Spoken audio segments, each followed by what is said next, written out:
Good evening. All right.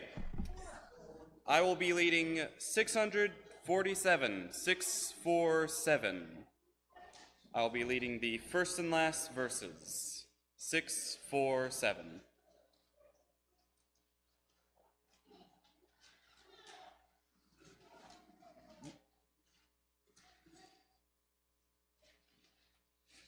Soldiers of Christ, arise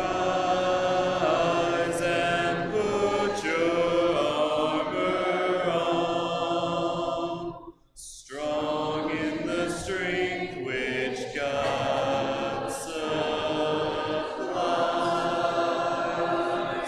Strong in the strength which God supplies through his beloved. That having all things done and all your conflicts past, you may overcome through Christ alone. You may overcome through Christ alone and stand entire at last.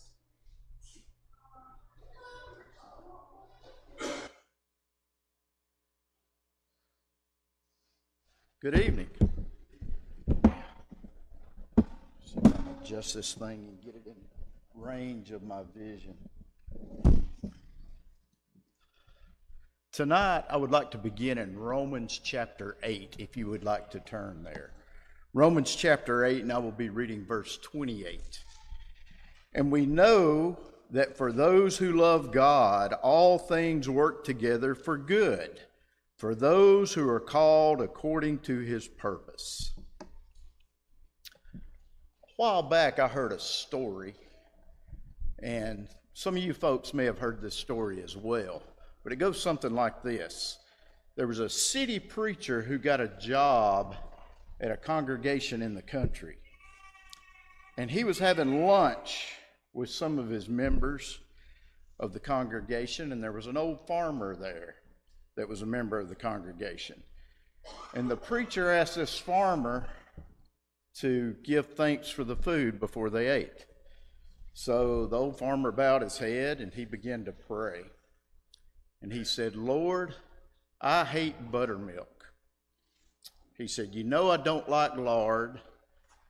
And Lord, I ain't too crazy about plain old flour. But Lord, when you mix them all up together and bake them, I do love those hot, flaky biscuits. So Lord, when things come up in life that we don't like, when times get hard and the money's short, help us remember how you can take the things we don't like and mix them together and make something good out of it. Thank you for the biscuits, and thank you for loving us when we're hard to love. Amen. This prayer illustrates how God can take circumstances that we might not enjoy on their own and transform them into something good. It emphasizes trust in God's process. It emphasizes our gratitude and contentment, even in bad times or during strife. I'll leave you tonight with a passage from James chapter 1. I'm going to read verses 2 through 4. Consider it all joy, my brethren, when you encounter various trials, knowing that the testing of your faith produces endurance. And let endurance have perfect results, so that you may be perfect and complete, lacking in nothing. Tonight, if you need the patient trust that God is at work, turning the ordinary and the difficult into something good, we ask that you would come so that we can pray with you and for you as we stand and sing.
Good evening. It is a pleasure to see each of you here at the East Walker Church of Christ. We have a few announcements that we want to make just to make sure that everybody's aware. December 4th will be the Wings Bible Study. That will be at the home of Kim Spivey. December 6th, the ladies are invited to a Christmas brunch at the home of Brenda Holly. December 7th, we will be doing the fruit baskets, and if you'd like to give money for those, if you would please see Catherine or Rose. Also, there's several sign-up sheets on the table in the back, if you would take a look at those. Also, we're still collecting money for Christmas meals. See Michael about that. Also, there's a brunch with Santa that will be December 13th. That'll be at 10 a.m. There is a sign-up list, again, in the foyer for any of those, any of you that would like to be involved in that. Are there any other announcements that we need to make? All right, we have quite an extensive prayer list. If you would keep in mind those that are on it. Are there any names or individuals that we need to add to our prayer list or updates to those who are on it? All right, if you would, let's bow our heads and then we'll be dismissed to our classes. Our dear loving and gracious and almighty Heavenly Father, we are thankful for this time and place that we can worship and praise and honor you. We ask you that the things we study, that the things that we glean from your word, that they will be things that help us to glorify and honor you in our life.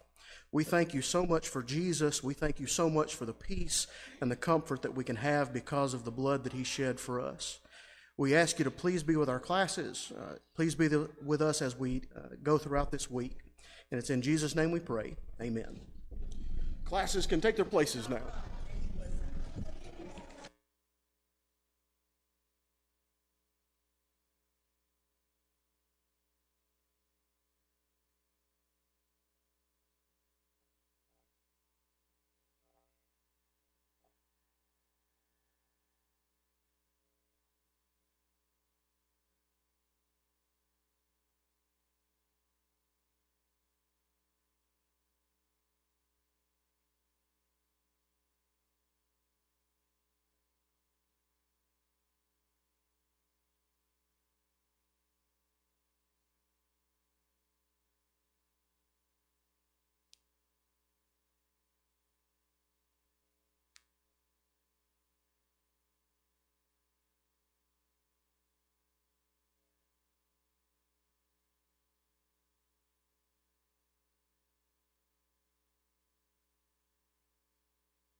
All right, good evening.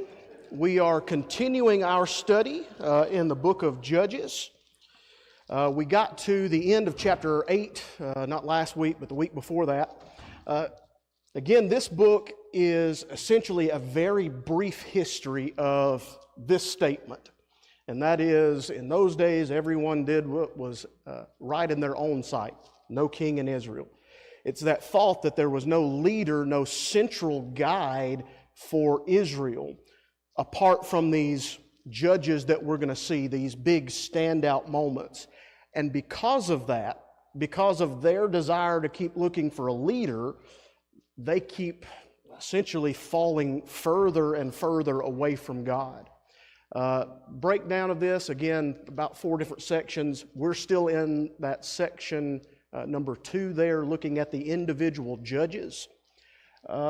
Like I said, last time we got to the end of chapter 8, and I want to go back there and read a few verses here at the end of chapter 8 to kind of help set us up for chapter 9. Now, chapter 7, chapter 8 deals with the idea of Gideon, his leadership, the army, and how he shrunk that down so that God would be glorified. At the end of his life, though, it gives us kind of not a really shining picture of him anymore. You look at verses 20 through 28-ish, it talks about that ephod that he made out of all his spoils and how it became kind of a centerpiece or kind of a god itself that they worshiped. Now, look if you would at verse 33 of chapter 8. Notice how quickly these people jump back into the position that they were in. It says, as soon as Gideon died,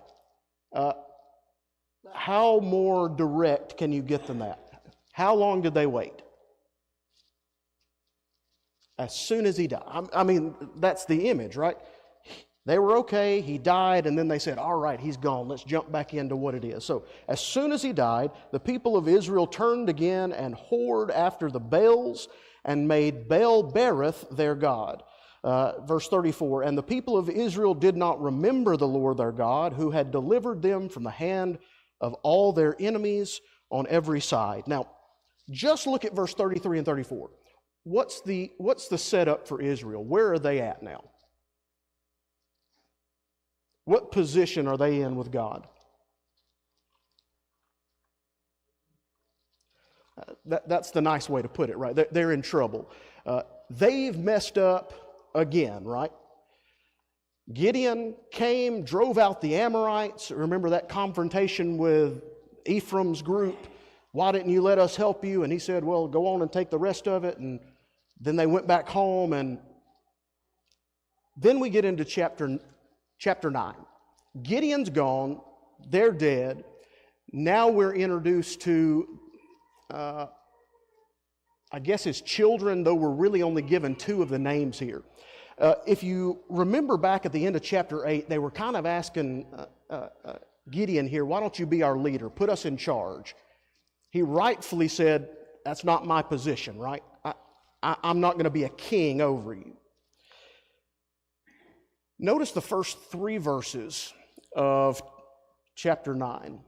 Now, Abimelech, son of Zerubbabel, went to Shechem to his mother's relatives and said to them, and to the whole clan of his mother's family, say it in the ears of all the leaders of Shechem, which is better for you, that all 70 sons of Zerubbabel rule over you, or one rule over you?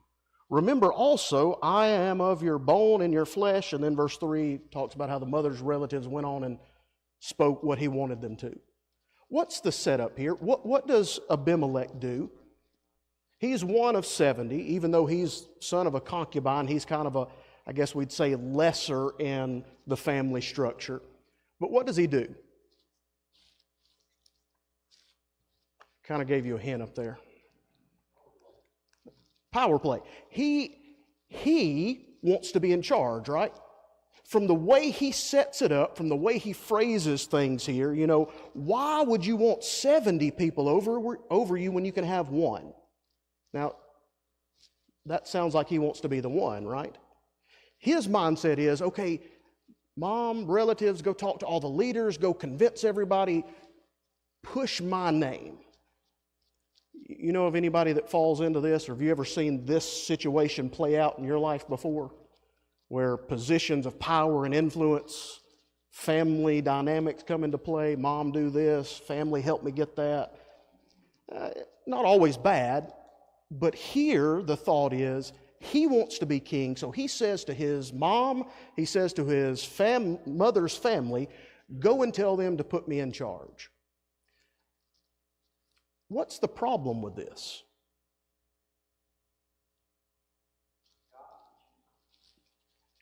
God has said nothing in this event. His father even had the right mindset, right? And back in chapter 8 of, I'm not going to be a king. But here is this son. Now, if you look at verse number 2,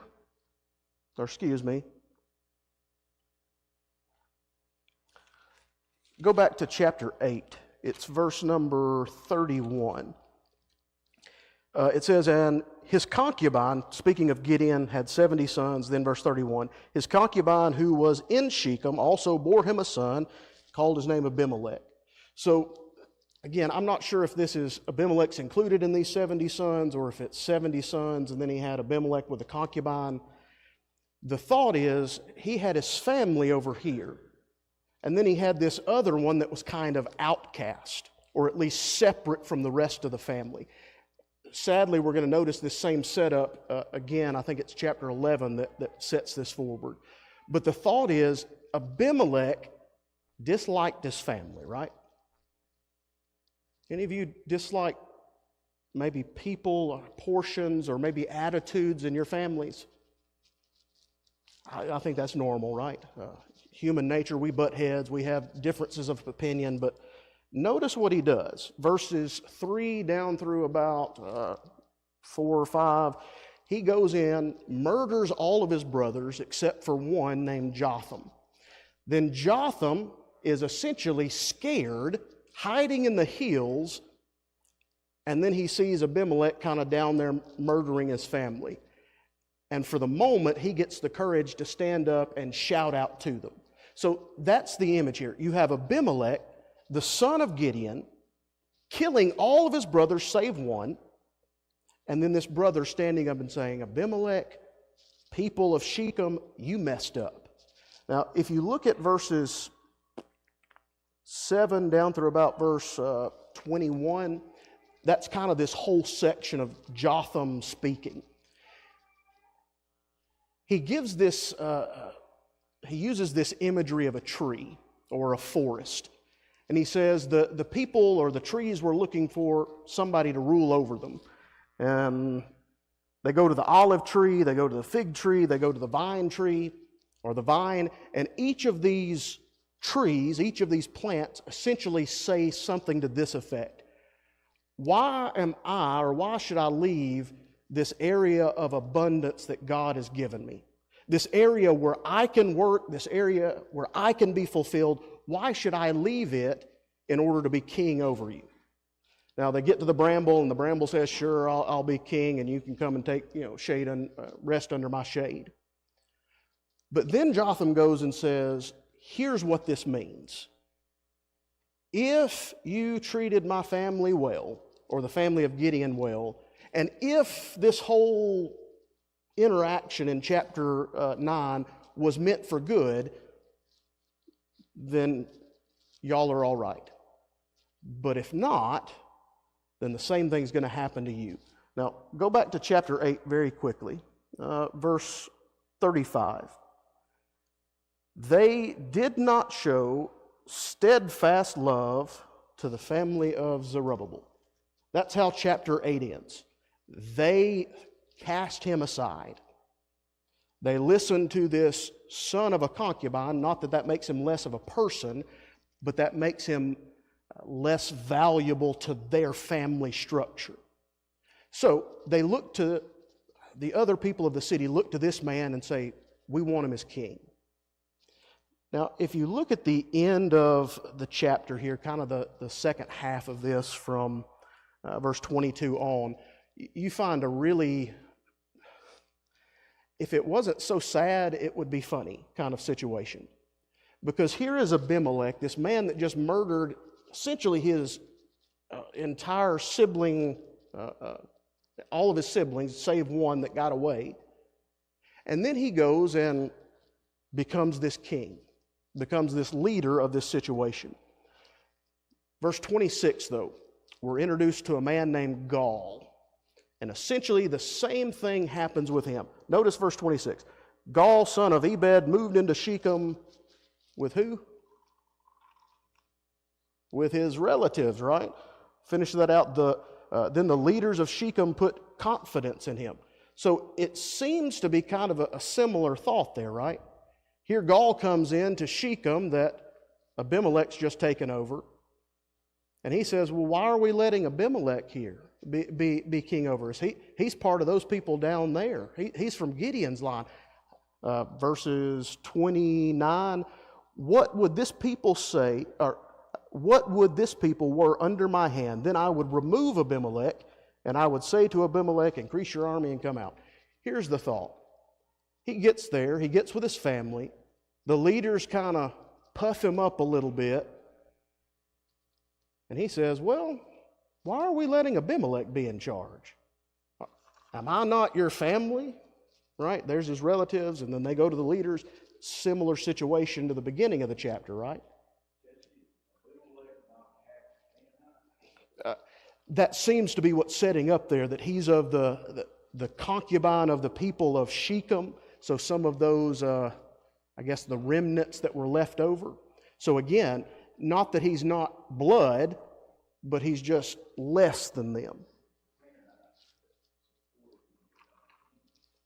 Exactly. He went to where the support would be, not God's people anymore. I don't know how to phrase the thought I'm having, but he went to the, well, I'm not going to phrase it. I'm going to let chapter 9 do it, or chapter 11.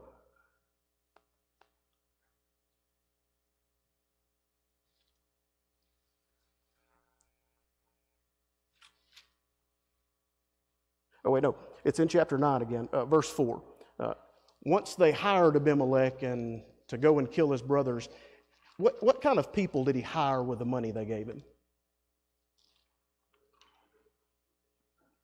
Worthless, reckless fellows. Does that sound like God's people? I mean, they may have been descendants, they may have been Israelites, but the thought is they weren't acting like God's people, right? These were people that they're just there to have a good time, right? They're just there to make today worth it for them. Mercenary. I would include that in it, but also maybe just the people who were made him feel better about himself too. People, what's the phrase or word? Sycophant. People that were trying to tie themselves to him in some way. All right, but then again, skip down 26, we have Gaul introduced, and we're introduced to his family a little bit, and he says essentially, why not put me in charge? Then that's exactly what happens. We have then in verse 30 through really the end of the chapter, it's how Abimelech has the exact same problems happen to him, where Gaul comes in, verse 36, all the people said to Zebedee, look, here they come. Abimelech comes down, go out and fight with them. Abimelech chased them, drove them off. So it's almost a family struggle that's happening here, isn't it? And yet, God's people are the ones that are suffering. That's profound to me. Here are people that, they've got different backgrounds. Yeah, they might have different parents or different, sources of encouragement or discouragement, but they all should be working together as God's people. Remember them coming out of Egypt, them working together to conquer the land? And yet now, because of past sins, because of past failures, because of leaving these people in the land, here's what they're having to deal with. Very quickly, I want us to look at, like I said, that thought there with Abimelech, verse number 52. After they come in to take the tower, or they're coming in to destroy these people, Abimelech, what happens to him? Anybody remember the image there? We had a woman who had a piece of a millstone, and she did what? Like any good defender would do, right? She threw the rock off the tower, and it hit him in the head, broke his skull open. His statement there is, kill me so that it won't go down in history, or so that it won't be said that I was killed by a woman. That's why I love this passage. Because what happened to him?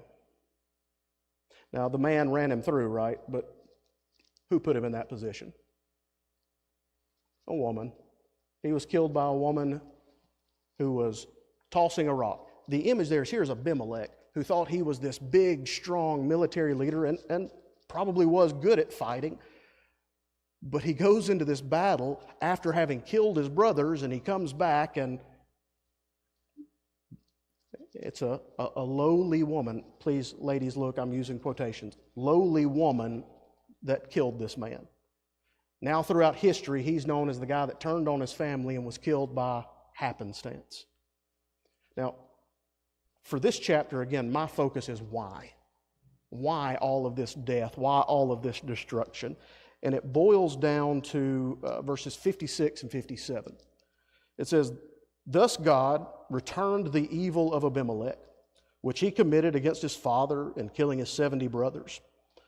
God also made all the evil of Shechem return on their heads, and came upon them the curse of Jotham, the son of Zerubbabel." All of chapter, I guess really, I guess 8, 9, and 10, all comes about because of somebody wanted to be in charge. And most of them were like, that's not what I want to do. That's not the position that I've been given or granted, or, the trees there, the image of where they were serving or honoring God. But these families, these relatives, they got together, they talked and said, here's who we think's best. Now, like you said, Jamie, no God involved in this, right?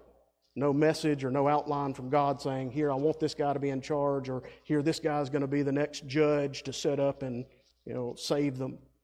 It was people that thought they knew best, that thought, well, my family, my relatives, so that must be the... For us, who's the best person for the job? Does it matter what their background is? Does it matter how much sin their family committed? Does it matter what sins they have in their past? If they're able to do the job, if they're able to have the right mindset in accomplishing it, that's the image here. They caused all of these problems because these families couldn't get along, because these Canaanites that were left in the land didn't like these Israelites being over them. Now, this gets us into chapter 10. And beginning of chapter 10, we're introduced to two judges really quickly, Tola, son of Puah, and then Jair, the Gileadite. Again, not much information given about them. I guess Jewish tradition has some few thoughts on them, but notice verse 2 where it says, Tola judged Israel 23 years. Jair, the Gileadite, judged Israel 22 years. The image with this is these men were fixtures.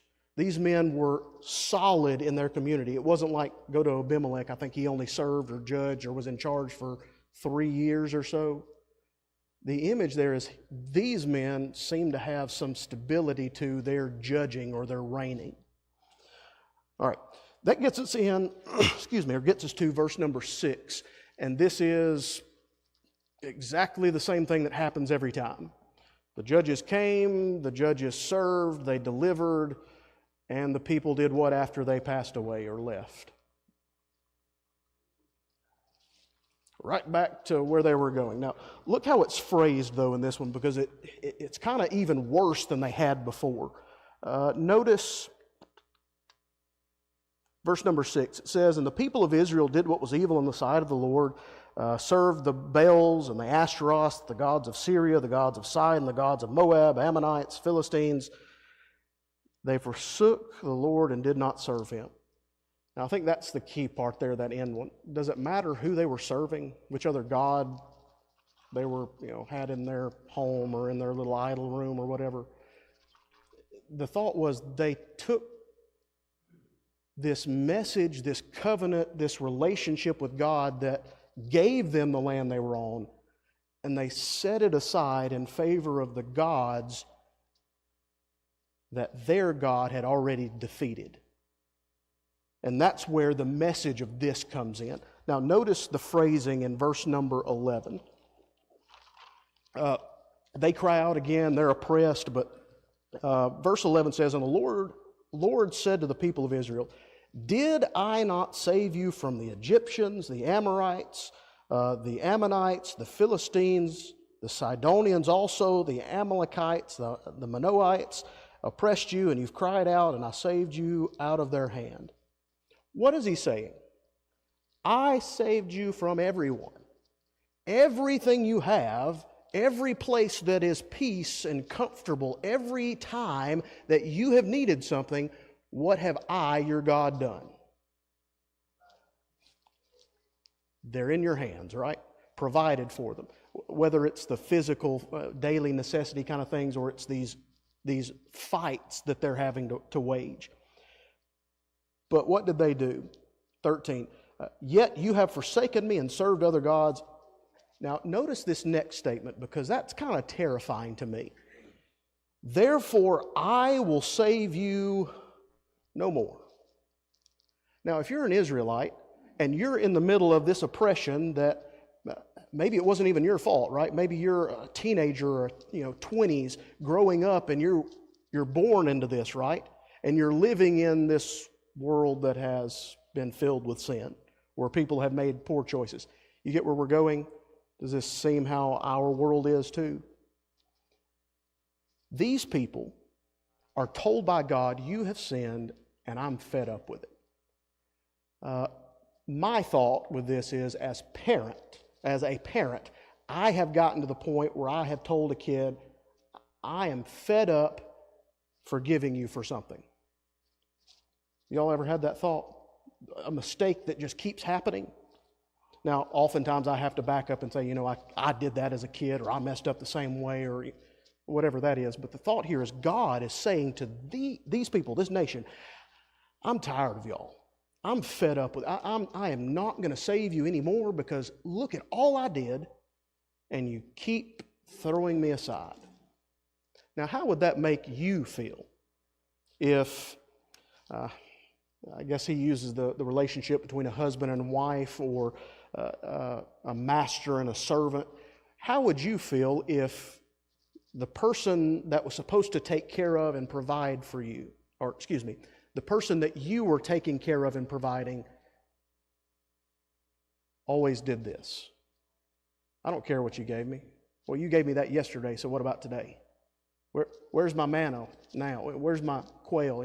You got me chicken nuggets, now where are the whatever? We see this image, right? That's what they're doing.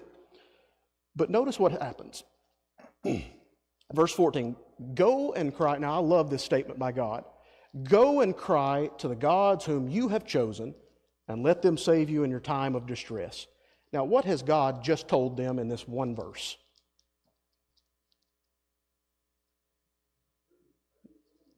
No, I'm through. You're on your own. I'm through with you. What'd you say, Paul? You've made your bed, go lie in it. And I think that's exactly what's being said here. I'm fed up with you. You've made your choices. Now you deal with the consequences of them. All right? But, verse 15, as God does, the people cry out again and say, we have sinned. Do to us whatever seems good to you. Only please deliver us this day. Now, I think this shows the mercy of God, right? And I think this image of a parent gives us some understanding of that. Fed up, I'm annoyed that it keeps happening, and I'm going to punish, but I'm also going to try to extend some grace and mercy, right? Try to correct them. That's what God does. Fine, okay, you've acknowledged your sin. They're not trying to put conditions on it, right? God, just do whatever seems right, just save us. And that's what He does. Put away their foreign gods, they serve the Lord, and again, the image there is that they come back to Him. Notice, though, the end of verse 16, the phrasing there. God has just been so angry with them that He said, I'm going to forget about you. But they repent, they turn around, and notice the phrasing, again, end of verse 16. It says, and they served the Lord, and He became impatient over the misery of Israel. That is a quick change, isn't it? He goes from, I'm fed up, deal with the consequences on your own. Ask the gods that you've turned to get you out of this.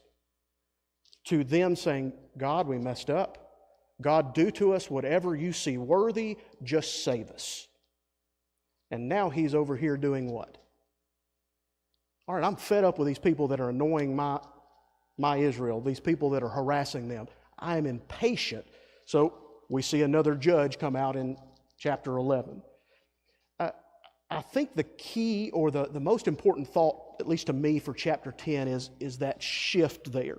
That image of, okay, there's these two judges that come in and go out, very little information, but Israel falls into the same trap. But it's worse and deeper. They fall further from him, but there's still those people that recognize they've got to come back. Any of you ever fallen fallen far away from God before? Ever felt like you've dug the hole deeper and deeper? Felt like God maybe had this image of you of, man, I'm just fed up with you, just enough is enough. But what's the mindset? God, I messed up. God, I sinned. I fell short. I'm sorry. Here's what I'm trying to do to fix it. Do whatever you see fit to me. Deal with me however. That's the image of humility, right? That's the mindset that we're given in these people. But it's this shift so quickly of, I'm going to let you have your reward, punishment, destruction, to, all right, let's take care of it. Let's get them out. Now, like I said, that gets us into chapter 11 with Jephthah. Jephthah is, like I said, very similar, at least it seems like a very similar family dynamic with him as we saw with Abimelech. Notice the first few verses here. It says he was a mighty warrior, but he was the son of a prostitute. So I guess strike one against him right there, right? He's not part of the family. But notice what his brothers say. Verse 2 talks about how his wife had kids and the wife's sons grew up. Middle of verse 2. The sons, the other brothers, said to him, "You shall not have an inheritance in our father's house, for you are" what? What did these brothers say? Son of another woman. Now, think about what they were saying. Go back to even Abimelech, go back to all these other judges. Most of them, it talks about them having 70 sons or 30 or 20 and then so many grandsons. The image is that they probably had more than one wife, right? Now, I know the context here says Gilead's wife. And so maybe it was only the one. Maybe they only had a few kids with this, but what's set up here is there are I'm going to use quotations, there's the real brothers, the real family, and then there's the outcast, right? Now, what did Jephthah do to deserve what his brothers did to him? Nothing. He was a mighty warrior, right? That's really the only information we're given. He was a good fighter, but he wasn't full-blooded kin. So they kick him out. Now look at verse 3. So Jephthah fled from his brothers. Now this implies that there was some, if you don't get out, we're going to kill you, or maybe we're going to, do something, beat you up, whatever it is. He's running from the situation. But notice who he surrounds himself with. End of verse number 3. Who did he collect around himself? All right. Adventurers. Anybody else have another translation as well? Worthless fellows. I think going back to your mercenary phrasing, I think that's the image. He gathered around him, I'll use the word ruffians. Does that help?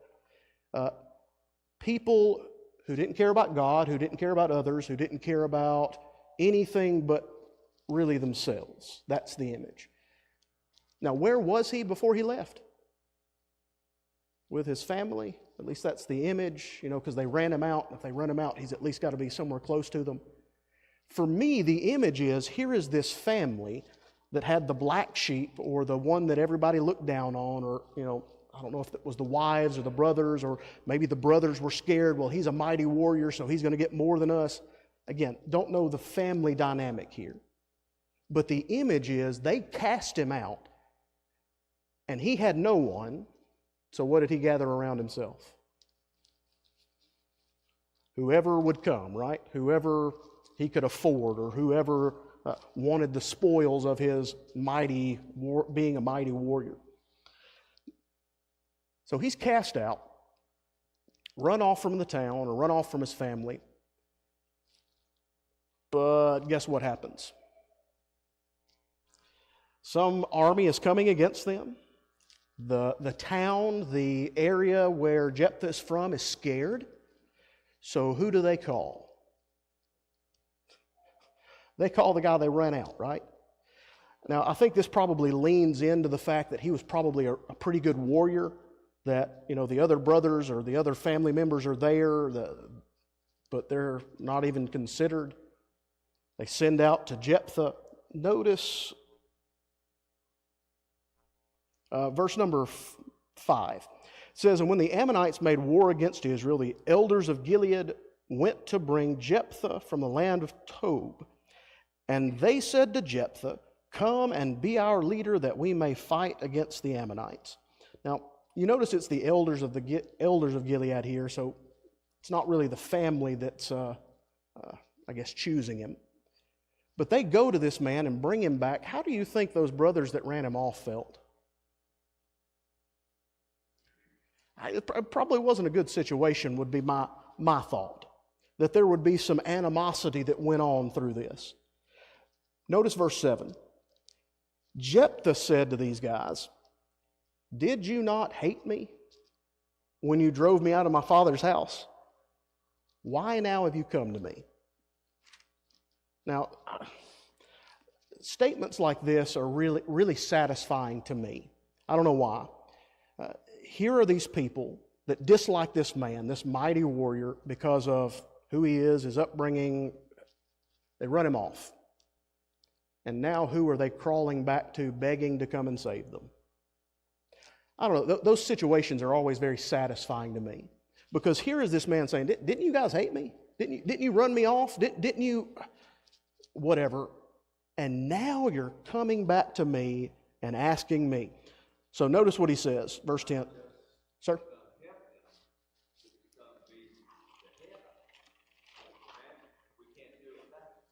Yes, exactly. Not just come fight with us, but lead our armies for this. They recognized his, again, military power, might, whatever it is, he's the one they need for this position. So, verse number 9. Jephthah said to the leaders of Gilead, "If you bring me home and fight against these Ammonites, and the Lord gives them over to me, I will be your head." Essentially he says, sure, I'll do it, but if I come and I fight and I win, I'm going to be in charge from there on out. Now again, I just like that seems just to me. They ran him out, now they need his help, so now he's going to be in this position. But notice what's happening. He comes in this position, and he doesn't start out with, or at least it's not recorded for us, he doesn't gather his army, he doesn't look at the military power. The first thing he does is send out this message to the king. Now, what's the best way to win a fight? Not have one? He sends this letter out and says, "Okay, what's wrong? Why are you coming up against us?" Now, I'm going to paraphrase the thought real quick. This Ammonite king comes up and says, "You stole our land. What you have should be ours." Now, is he right? Was the land Ammonites at one point? Absolutely. But look if... Exactly. The Ammonite guy sends back this message of give back what was ours. And verse 13, it's that peaceably. He says, restore it to us without any fight. Now, this sounds real smooth, doesn't it? You stole from us. We don't want to fight, so just give us back what is ours. Now, like we said, that makes sense. I could see somebody doing that, right? But turn over, if you would, to verse number 26. What's the time frame between when they had the land or owned it and this moment now? 300 years. Did any of your grandparents or great-grandparents own land that you don't own anymore? So should we go back and demand it from other people? Because it used to be ours. You see how that doesn't make sense? In this interaction, somebody say something? Or was it the baby? Well, he's trying. Look down to verse verse 23. Jephthah responds to this. He says, yes, that all happened. Yes, we attacked you, but here's what really occurred. Our ancestors asked if we could peaceably go through your land. All we wanted to do was travel through. And what did y'all say? You said no. Not only did you say no, but then you gathered your armies against us, and then we had to fight back out of defense. We wanted to be peaceful, but what did your ancestors do? They forced us to fight. Now, what's this guy asking? The phrasing there? Restore it to us peaceably. It just frustrates me. Here's this Ammonite king who thinks he's in the right, who thinks he has the position of, everything I'm saying is correct. The whole encounter pretty much goes down of, yes, the land was yours, but we tried to go through. God gave it into our hand. Verse 23. So then the Lord God of Israel disposed the Amorites before his people, and you are to take possession of them. You will not possess what Chemosh your God gives you to possess, and all that the Lord your God has dispossessed before us, we will possess. That's great. He says, your God says it's yours. He's wrong. Our God says it's ours. We're right. I mean, that's how he responds to this guy. Your God says one thing. Our God says another. Now, for us, what is the understanding of this? If the world looks at us and says, that's not how a Christian's supposed to act, shouldn't you be kind and loving and peaceable, and shouldn't you just be willing to give everything of yourself? And that's right, isn't it? That's a correct statement, but the context matters, doesn't it? These people were saying, give it to me peaceably, when it belonged to Israel. Sometimes in life, we're going to be told the things that we do, the things that we say, how we teach, or when we present the gospel, we're going to be told something along these lines of, well, that's not what really matters. God doesn't care about, this or that, or my God says this or that. Again, I don't know whatever they're going to say. But the thought is, he's standing there at the end of chapter 11, or not the end, but the 23, 24, and saying, we did it peaceably, but it's you guys that messed up. Look, if you would, at verse 27 and 28. It says, therefore, I therefore have not sinned against you, and you do me wrong by making war on me. The Lord, the judge, decide this day between the people of Israel and the people of Ammon.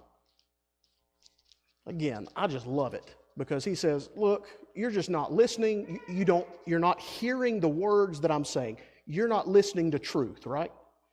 Here is what facts are. Here's where you are in your world. And he says, fine. We're just going to let God decide.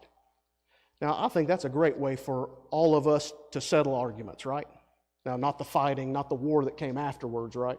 But the thought of us being like, we'll just let God decide. Sometimes I'm not saying that I know everything or have everything right or I've got all the answers. So you guys have asked me some questions that I have had to scramble for sometimes. But the thought is, what were these people after? What were these people focused on? The answers there, we're struggling, we're working, we're striving to be closer to God, not cast Him aside, not look to our own means. But this guy said, whatever God wants, that's what's going to happen. And that's what our mindset needs to be. Now, very quickly, I want to set up the thought for Jephthah's vow. Now, any of you ever had trouble or difficulty when reading this passage of how pitiful, sad, horrific what happens here is? I want to look at one thing first of all, or note one thing, and then we'll dig into it a little bit. If somebody would be turning to Deuteronomy 23. Deuteronomy 23. All right. While somebody's turning there, look at the verses, verse 30. Jephthah made a vow to the Lord and said, if you will give the Ammonites into my hand, then whatever comes out of the doors of my house, when I get home, paraphrasing the rest, when I get home, that's what I'm going to offer up as a burnt offering. Now, whoever's got Deuteronomy 23, if you would read verses 21, 22, and 23 loudly for us.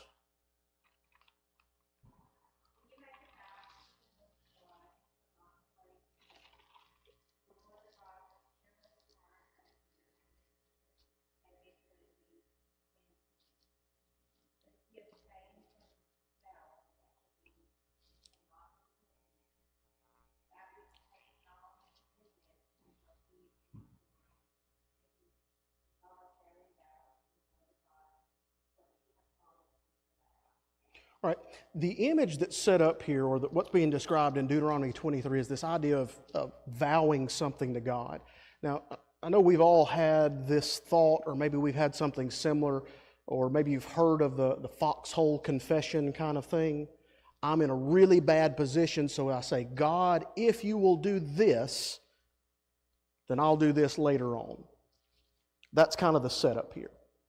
But we read the Deuteronomy 23 passage to show, does God require us to make promises like that or vows like that? Is God going to save me? Even if I'm saying, God, I need help, or not God, I'm going to say, or God will only save me if I say, I'm going to give my life to you, or I'm going to give you X amount of dollars, or go back to the image that was there. These people that humbly said, God, we messed up. God, we've sinned, gave up serving the other gods. What did God do? He saved them. Here, we've got Jephthah making a vow, God, if you will let me win this battle, then I'll sacrifice whatever comes out of my house first when I get home. Now, the passage that was read, I think it's verse 22, gives this image of don't withhold a vow, or don't hold back on things. The thought with this, or the connection here, is instead of saying, God, if I win, then I'll do this, what if he had said, God, here's a burnt offering, I hope you're on my side? Would that have been different? The presentation here is, it seems like Jephthah is a little bit doubtful, wary, uncertain of the outcome of this battle.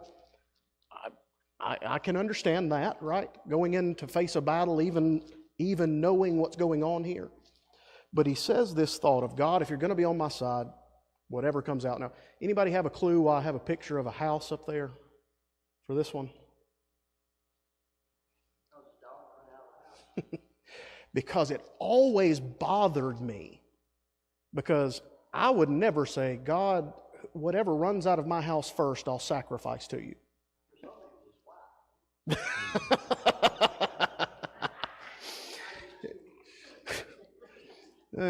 We'd have some other things to discuss if that was true. But the thought is, I want to give you this image because for me, as a little kid growing up, that made no sense because my house did not have anything worthy of being sacrificed or allowing it to be sacrificed of God in our house. So why did he say that? And essentially it's this. Their houses were half barn, half homes. The barns were on the lower portions. Houses would either be in the back or in the top sections that they would have. So, the vow that he made, the statement that he made, I guess wouldn't be out of the realm of possibility to be something that a person would say, right? God, when I get back home, whatever I see first, that's what's going to be offered.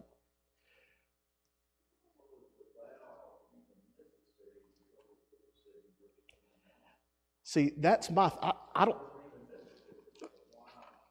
I think that's the problem, is that according to the 27, 28, 29, the thought is God was with them. God was on their side. Now, there's nothing wrong with him saying, sacrificing something to God in this situation, but it wasn't, okay, God, I'm going to take a clean animal. Look at the phrasing that he uses in verse 31. Then, what's the word? Whatever comes out of my house first. Again, for us, whatever comes out is going to be a person, right? Them, it could have been animals, it could have been the oxen or the whatever. But he could have just said, God, if and when I get back, I'll offer this animal or that animal, or I'll have 2 sheep that I'll buy. But what did he do? He put some kind of conditional thing on it, and it came back to bite him. Now, here's my personal thought. Now, here's what I want y'all to dig on for next week. Personally, I think this came about partially because of, go back to verses 1 through 3. What did his family do with Jephthah when he was growing up? Or I guess even after he established himself as that mighty man. They ran him off. Who surrounded it? Worthless ruffians, mercenaries. So where is he getting his guidance? Where is he getting his influence? What is that crowd around him? I think that's the thought. Maybe he didn't. Now, this is me reading into this, so again, here's what I'm wanting y'all to dig. It seems like either he didn't understand the phrasings that he was using, or he didn't understand the thought of, okay, I should say a clean animal I'll sacrifice, or again, maybe the specific one. Or even worse than that, it might be that he has let some of the pagan gods or the pagan deities influence him some to be willing to say, okay, whatever comes out of my house, I'm going to offer.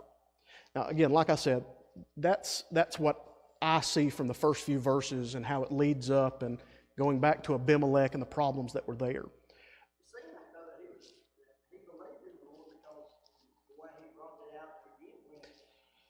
Absolutely. Absolutely. I think he has this understanding of God's in control.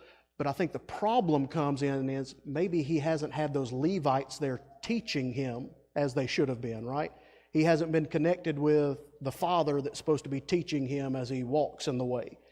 So, again, personally, I see this as the family structure failed, and it caused these problems and these issues. But I want y'all to look at it and dig into it for next week, and then we'll come out and discuss this later on.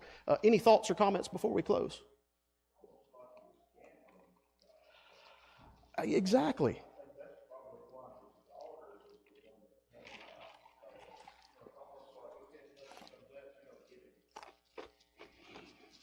I like that phrasing, the gambling with God. Because again, it's not like he didn't have oxen or herds, but he only had one family, and yet he was willing to use the phrasing that he did. All right, appreciate your time and attention. Again, we'll dig into chapter 11, end of it next week.